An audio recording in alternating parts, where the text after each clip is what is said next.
शेतकरी मित्रांनो, आज आपण आलो आहोत तीळ सिंगल गोपण्या. याचं जे अंतर आहे हे अंतर आपण घेतलेलं आहे इथं 15 इंचाचं. आणि सिंगल गोपण्या एकच काडी करत असल्यामुळं म्हणजे जास्तीचं फांद्या वगैरे करत नाही, फक्त सिंगल काडीचं वर जाते, फांद्या वगैरे करत नाही. त्यामुळं आपण इथं याची दाट पेरणी केलेली आहे. एकरी 3 किलो टाकलेला आहे. आणि बघा कशा प्रकारे हलकी जमीन असूनसुद्धा खालून साधारण 1 फुटापासून माल चालू झाला, अशा प्रकारे माल सुरू आहे.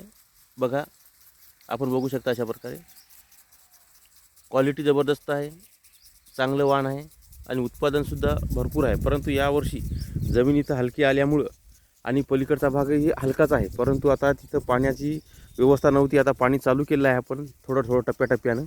आणि त्यामुळं आता बघा कशा प्रकारे फुलं बोंड्या बघा कसे येत आहेत आणि वर फूल येत आहे. परंतु इथं हलका पट्टा असल्यामुळं, इथं ओलावा कमी झाल्यामुळं शेंड्याचे फुलं इथं बसलेले आहेत, आपण बघू शकता.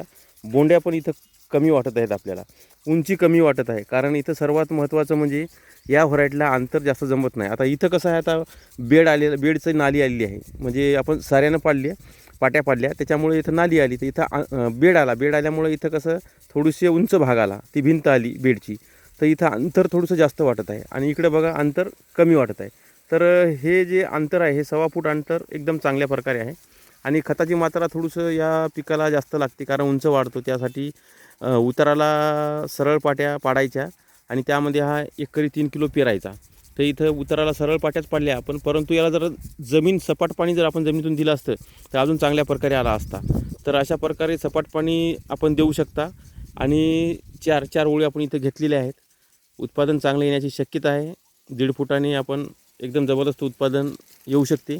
उंची थोडी कमी आहे, पण खतं मात्रा दिली असती तर अजून आपण थोडंसं जास्त उंचीला आला असता. परंतु कसं हळदीचं व्यवस्थापन तिकडे चालू असल्यामुळं आपण तिळाकडे थोडं दुर्लक्ष केलं, त्यामुळं आपलं व्यवस्थापन थोडं इथं चुकलेलं आहे. खताच्या मात्रा बसल्या नाही, पाण्याचं व्यवस्थापन चुकलं, कारण इथं गॅप पडल्यामुळं फुलाची अवस्था थांबली.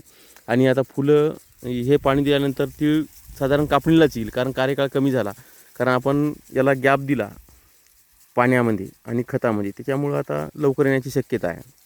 कारण इथं हाईट कमी वाटत आहे यावर्षी, कारण इथं जमीन तर हलकी झाली, परंतु पाण्याच्या पाळ्या व्यवस्थित बसल्या नाही, खताची मात्रा व्यवस्थित बसली नाही, त्यामुळं उत्पादन कमी येण्याची शक्यता आहे. सध्या फ्रेश आहे, कुठल्याही प्रकारची रोगराई नाही. तरी पण आपण कॉन्फिडर 10 मिली आणि M45 30 ग्राम फवारणी केलेली आहे आणि त्याच्यानंतर पाणी चालू केलेलं आहे. तर अशा व्यवस्थापन आपण हे करू शकता. तीळ गौरव 55 सिंगल गोपण्या.